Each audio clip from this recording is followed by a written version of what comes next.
Let me be honest. We all laughed at Earth. And why wouldn't we? A third-rate speck orbiting an underachieving yellow star, populated by warm-blooded bipeds who still burned liquefied fossils for propulsion. Their culture?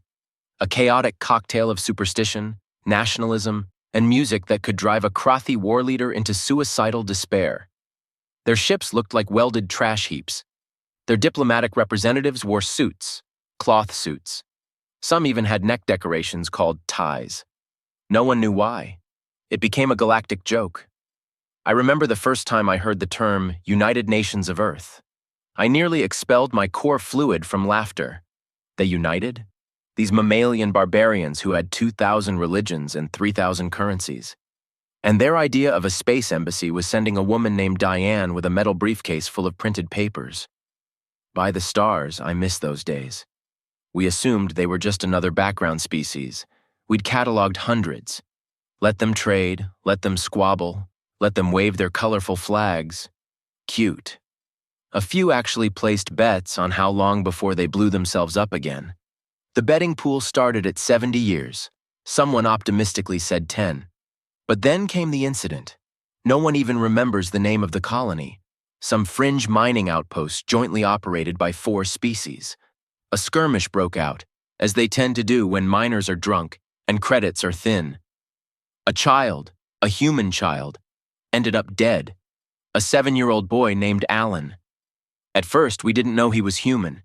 His parents were deep engineers, and he'd been living off-world for years. Nobody noticed the bloodline. Just another casualty. The 4th that cycle. Nothing special. We cleaned it up with a half-hearted investigation and a public apology. That should have been it. Case closed. Business as usual. Except Earth didn't react. That was the first unsettling thing. You expect the grief. You expect the wailing, the accusations, the threats. But Earth did none of those. They simply sent a one-line transmission. Please return the body. No outrage. No blame. No diplomacy. Just the body. We complied. Of course we did. It was the least we could do. The child was incinerated in an ion leak. Nothing left but partial remains. But we packed them in a cryo capsule and shipped it with a formal apology to New Geneva Station. No reply. No condemnation. No escalation. Just silence. It was so human, quietly dignified, and terrifying. I began noticing that none of the human diplomats were smiling anymore. Their usual warmth, their disarming awkwardness, gone. They still wore suits, but their eyes, empty, focused, strategic. The ambassador, Marcus Elwood, shook hands at the next council meeting, but it felt like shaking a knife. We laughed again, nervously this time. Just humans being dramatic, someone said. They're grieving. But that silence? It wasn't grief. It was calculus. It is deeply unsettling when a species you considered harmless suddenly behaves like a predator. They didn't send warships. They didn't flood the networks with propaganda. There were no boycotts, no protests, no galactic theater of outrage. They just stopped talking. I've attended over 400 interstellar conferences. I've seen species scream, sob, shriek in a dozen different wavelengths. Silence, though? That's rare. Silence is a decision, and humans chose it like a blade. The delegation from Earth still attended meetings. Ambassador Elwood was always present, flanked by aides in those drab black suits with silver pins shaped like their Earth flag. They sat through trade briefings, arms reduction talks, migration negotiations, nodded, took notes. But they never spoke first, never initiated, never objected. It was like dealing with statues, polite, professional, hollow. A few of the junior delegates began joking about it. The humans are glitching, one whispered during a session. Maybe someone unplugged their emotions. We laughed, until one of the humans turned and said, very quietly, "We don't glitch, we calculate." It wasn't a threat, not even a correction, just a statement. But I swear the temperature dropped 10 degrees in that chamber. More oddities began to surface.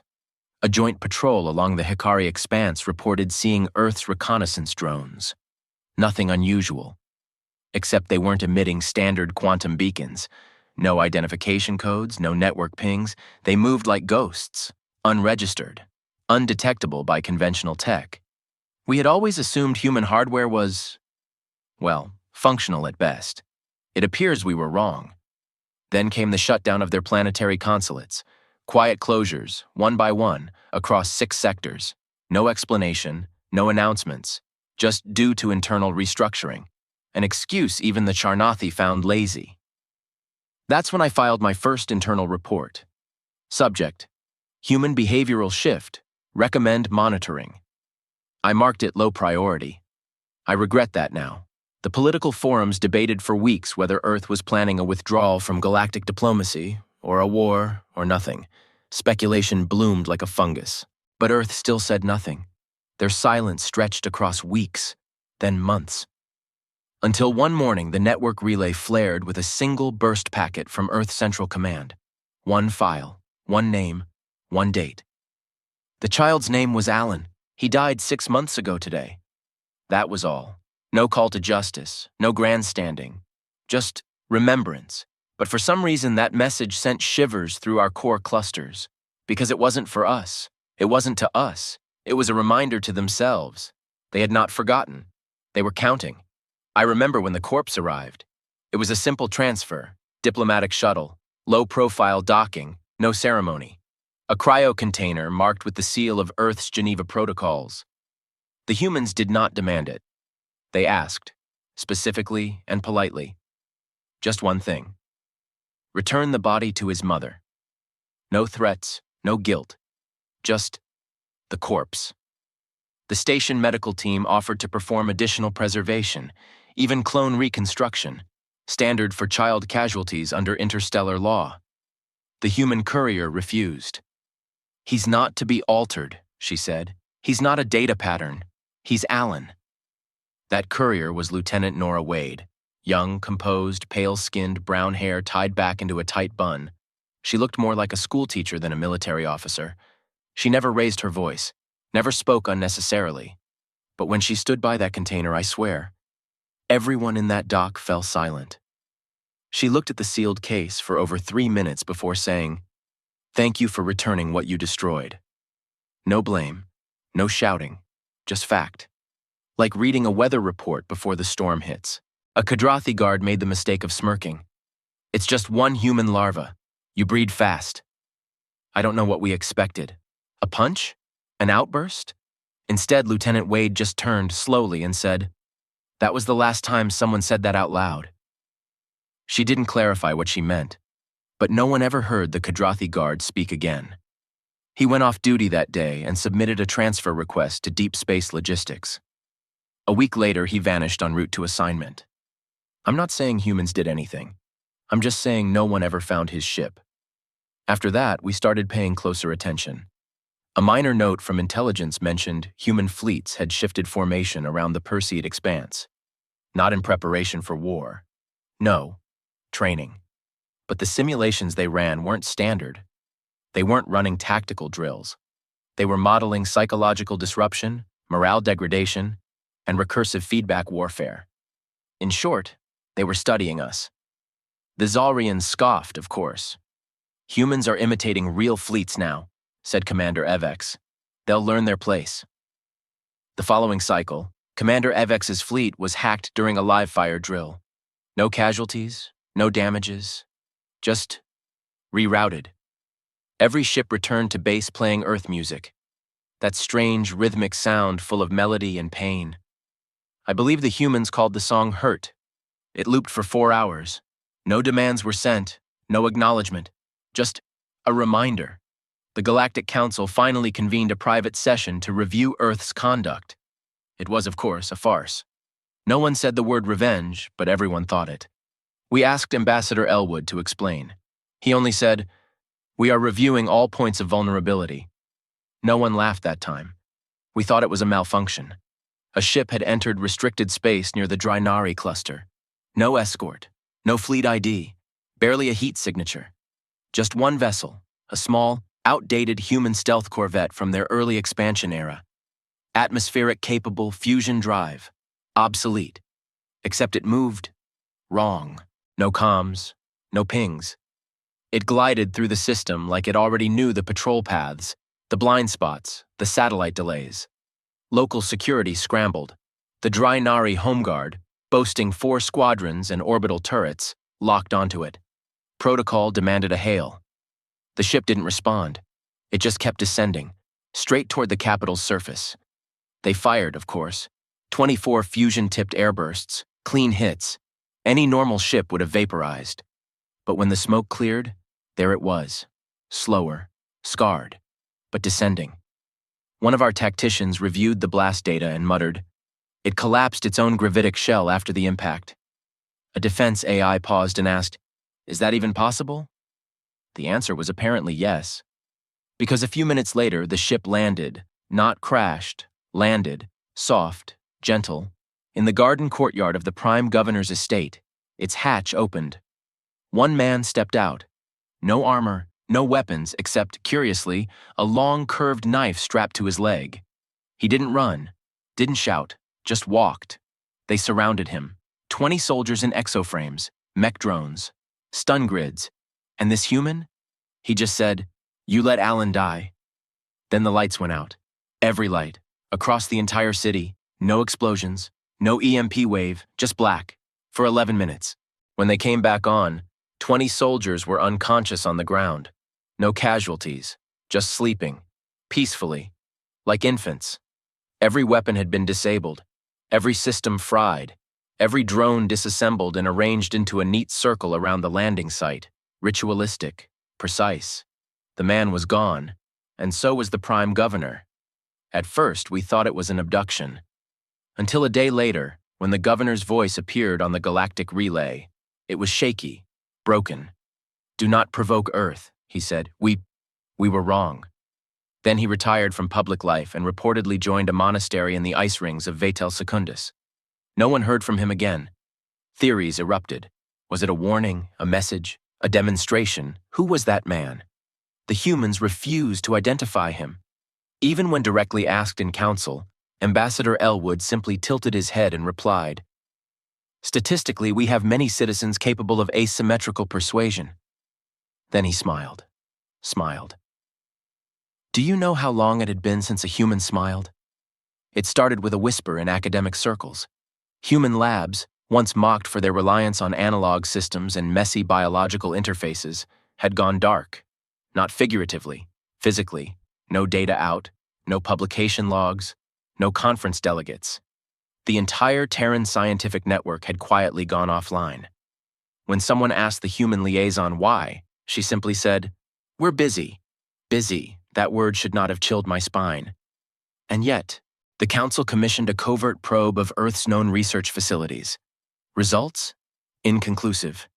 Surveillance arrays picked up distorted readings, as if space itself bent slightly around their testing zones.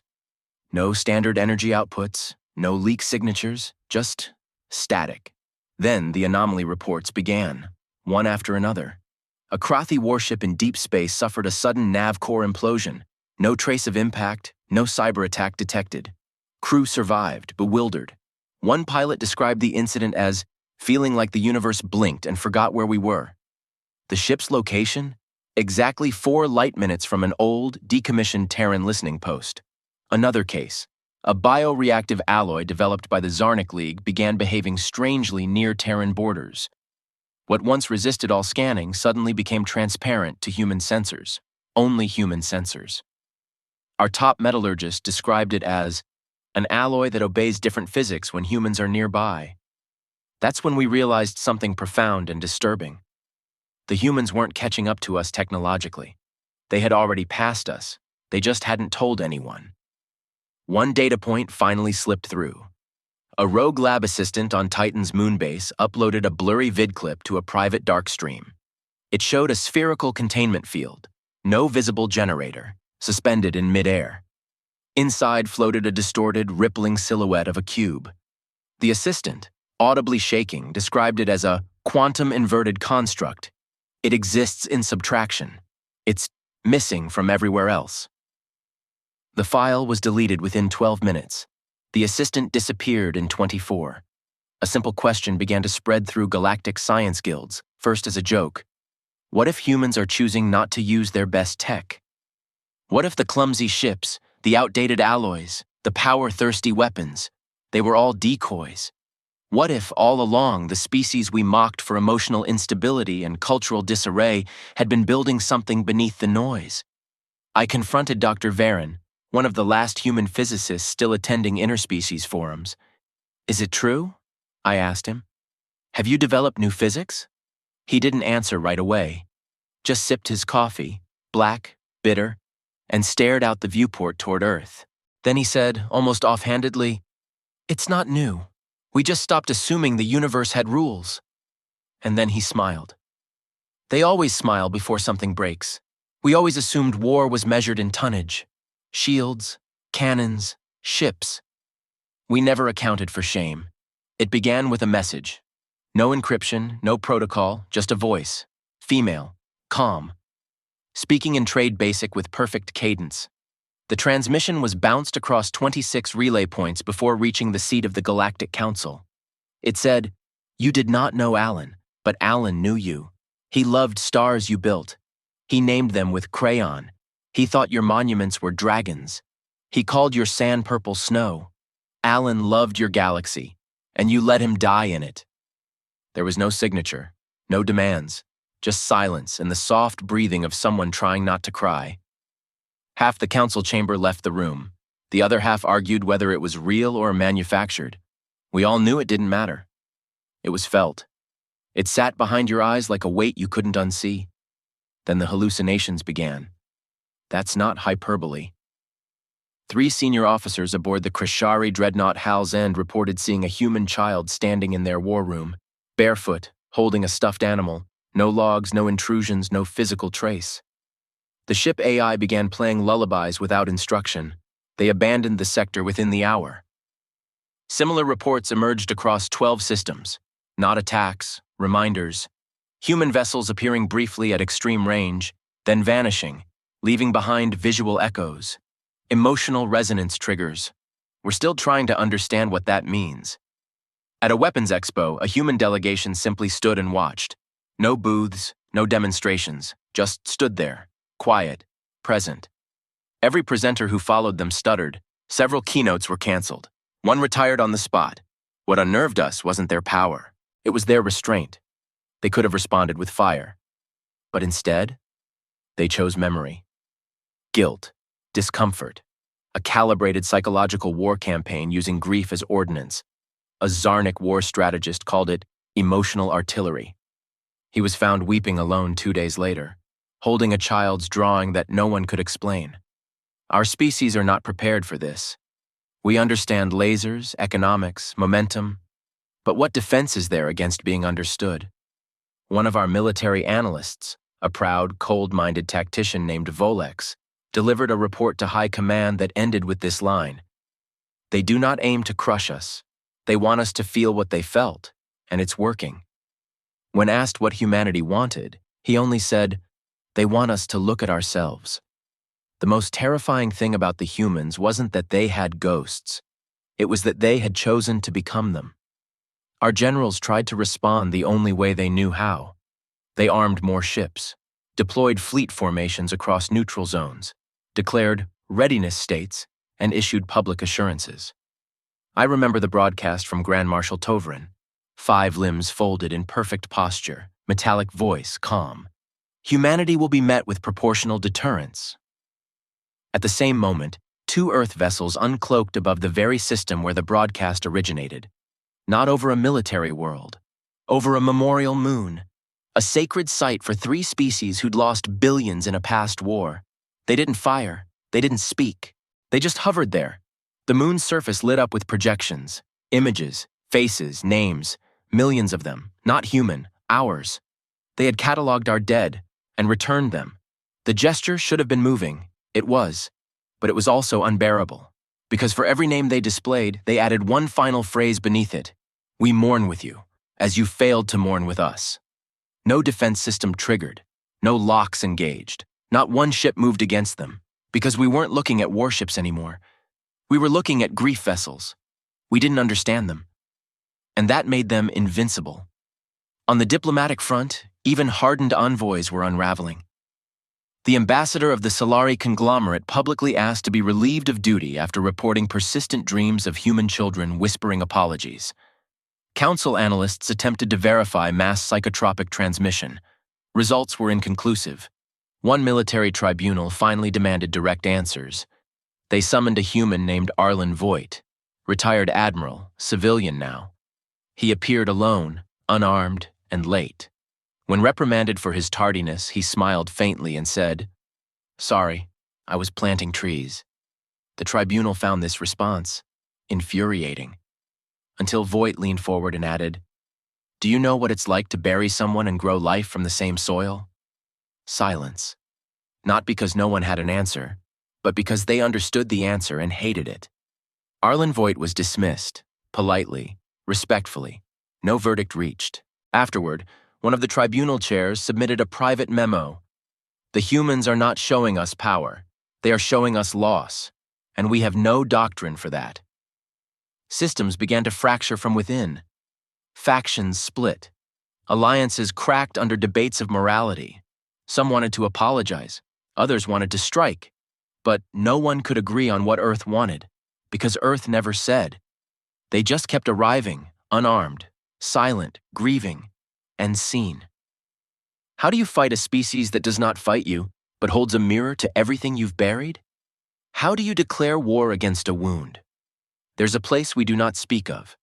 A planetary core, locked beneath 12 layers of encryption, buried under kilometers of fused alloy and obfuscating satellite arrays. It is not on any map. It does not exist in diplomatic records. Its name is redacted before it's typed. We call it the core.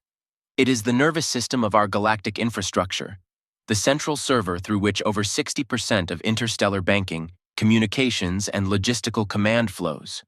Not even our own populations know of it. We pride ourselves on its secrecy, and Earth found it. We didn't realize it at first. Nothing exploded. No systems failed. But we began noticing inconsistencies. Supply shipments rerouted before requests were made. Civilian logistics platforms receiving military-grade data. High-level encryption keys no longer responding to central resets. It was as if someone else was editing the system in real time. Then a single transmission was received. From within the core. It was not a breach, not a demand. Just one word. Seen. There was no trace, no access log, no source code, and no error. Because it wasn't a hack, it was a presence. Terran observers later described a concept known as quantum imprinting. The idea that a sufficiently advanced system could be haunted by a pattern, not a virus, but an intent. A logic ghost. And humans somehow had embedded theirs into our most sacred digital sanctum. What's worse, they didn't do anything else. No theft, no sabotage, no collapse. They simply touched it and let us feel them there. Our security teams lost cohesion. AI systems began reporting human access requests before they arrived. It was as if the humans weren't using our infrastructure. They were coexisting with it. When pressed for an explanation, Earth's chief systems architect, Mira Rel, I believe, offered a metaphor. "We didn't break in. We just walked through the places your firewalls forgot they built." The phrase "forgot they built" broke 3 translators. To make matters worse, the galactic economy began behaving erratically. Trade fleets rerouted themselves due to predictive models. Insurance markets crashed under speculative terror. One financial consortium simply erased Earth from all ledgers. Within 20 hours, that consortium went bankrupt. All their digital assets were flagged as unverified. Their quantum ledgers corrupted, their backups rewritten. By whom? No one knows, but someone from Earth sent them a crate the following week. Inside, printed hard copies of their own financial data, manually annotated. Every missing number, every blind transaction, all marked with sticky notes and red ink. One note simply read, "You lost track. We didn't." What do you do with a species that sees more of your systems than you do? What do you say to them? We stopped trying. We called emergency sessions. Everyone agreed. This was not retaliation. This was revelation. Earth wasn't reminding us that they hurt. They were showing us that while we mocked them, they learned everything. And they didn't forget a single detail. It was Supreme Counselor Vashna who said it first. We should apologize. The chamber froze, not because it was a bad idea, but because it was so obvious no one dared speak it aloud before. We had tried diplomacy, force, denial, analysis. None had worked. None had mattered. Earth had not responded to any of it, not even with contempt. They had simply moved forward. So, we gathered. A joint statement. 87 species. Written in perfect symmetry. Reviewed across 17 translation matrices. Emotionally weighted to match Terran empathy thresholds. I helped draft it. We called it the Acknowledgement. We transmitted it from the high spire of Council Assembly on a wavelength Earth had used before. Ceremonial, humble, meticulously crafted. It received no reply. We waited 6 cycles, then 7, and finally a response arrived. Not official, not from a government channel, a human child. Video footage. Standing on a beach at sunset, wind pulling at her hair. She looked into the camera and said in flawless trade basic, "Do you want to be sorry or do you want to change?" The message ended. No seal, no encryption, no origin trace. Some called it fake. Others called it poetry. But I know what I saw. We had spoken with governments. They had answered with a child. We tried sending envoys. Earth refused entry. Not harshly, just declined. Polite rejections. Now is not the time. We are tending to our dead. Healing must come before dialogue. Healing from the species we once labeled emotional, chaotic, volatile. And now they moved with the poise of ancient sorrow. The fracture widened. Some member civilizations began to withdraw from the council entirely. Not in defiance, in shame. Their citizens lit candles for Alan. Public statues of human children were erected on worlds that had never hosted a human. The word Alan became a quiet blessing in over 14 languages. And still, Earth said nothing. Until the blackout. Not a technological one. A social one. Earth disappeared from the network. No signals. No presence. No trade activity. No diplomatic delegations. Nothing. It was as if they had blinked out of existence. A full cycle passed, then another. Panic gripped sectors. Were they preparing for something? A final blow? Had we failed their last test? We tried one more message. It was not elegant, it was desperate. Counselor Vashna, once so proud, stood in front of a camera and said, "Please, come back." She cried during the transmission, and for the first time since the whole thing began, Earth replied immediately. A simple packet, encrypted. Ancient format, barely readable by modern systems. Inside, a still image, a candle, lit, and a note. "We never left, you just stopped seeing us." No threat, no accusation, just quiet truth. His name was Alan. Not Admiral Allen, not Sergeant, not operative, just Alan. He liked stars. He once told his mother that when he grew up, he wanted to be a telescope. She laughed and corrected him, but he shook his head. "No, I want to be one, so I can always look at the stars." We learned this not from classified files or intercepted messages. We learned it from a public archive Earth released last week. No announcement, no fanfare. Just quietly opened access across the Galactic network, the Allen Archive. It contains images, voice clips, school drawings, home footage, a family, a boy, a life, a 7-year-old who built spaceship models from wood and string, a child who called aliens cool and asked if he'd be allowed to visit other worlds. He never got the chance. The file was opened by over 6 billion citizens across 400 systems in the first 24 hours. It broke cultural firewalls. It was translated into languages no longer spoken aloud. I watched it myself. I watched his mother, Mara, reading Alan a bedtime story about the endless sky whales of Kepler 44. I watched his father, Len, holding the camera while Alan stumbled through a presentation on space mining with cardboard props. I watched the last video, the one from the colony 2 days before the incident. Alan looked into the lens and waved. "Hi, future me. I hope you're still looking up." I turned off the feed, and I wept. I am not designed to weep. My species purged emotional reflex centuries ago. We believe in logic, structure, calculated compassion, and still, I wept. Across the galaxy, statues were built. Not of Alan as a martyr, not as a saint, but as a boy, innocent, hopeful, unarmed. Human diplomats did not attend the unveilings. Earth issued no commentary. There were no press statements. Because none were needed. Alan had spoken for them. He was not a weapon, not a strategy, not even a symbol. He was their reason. And we forgot he was real. We ran models, calculated threat matrices, analyzed Earth's escalation path. And through it all, we never stopped to ask, who did we take from them? They remembered. They always remembered. And they taught us, without violence, without conquest, that they would not allow us to forget either, not to punish, to restore. Because Alan was more than a victim. He was a child who believed in us, and we proved him wrong. They didn't bring a fleet. They didn't send ambassadors or ships. They sent a mirror, not a literal one. But what followed might as well have been. It began with a pulse, not a hack, not a takeover, just a clean, quiet activation. Every screen, every hollow projector, every major data feed across the registered galaxy interrupted. No warnings, no visuals, just a reflection. Each species saw themselves, not as they imagined, but as Earth had seen them. The recordings were real, candid, undistorted. Moments of cruelty passed off as efficiency, leaders laughing over loss, civilians numb to news of distant deaths, entire forums where Alan's death was dismissed as statistical noise. No editing, no narration, no commentary, just the truth. And then, Earth turned it inward. Next came our own histories, bloody, hidden, sanitized, played in reverse, each war, each conquest, each neglectful silence rewound until we saw the first child ever lost to apathy, not war. We weren't shown monsters. We were shown ourselves. And then Earth did the unthinkable. They showed their own mirror. They displayed their mistakes, atrocities, failures.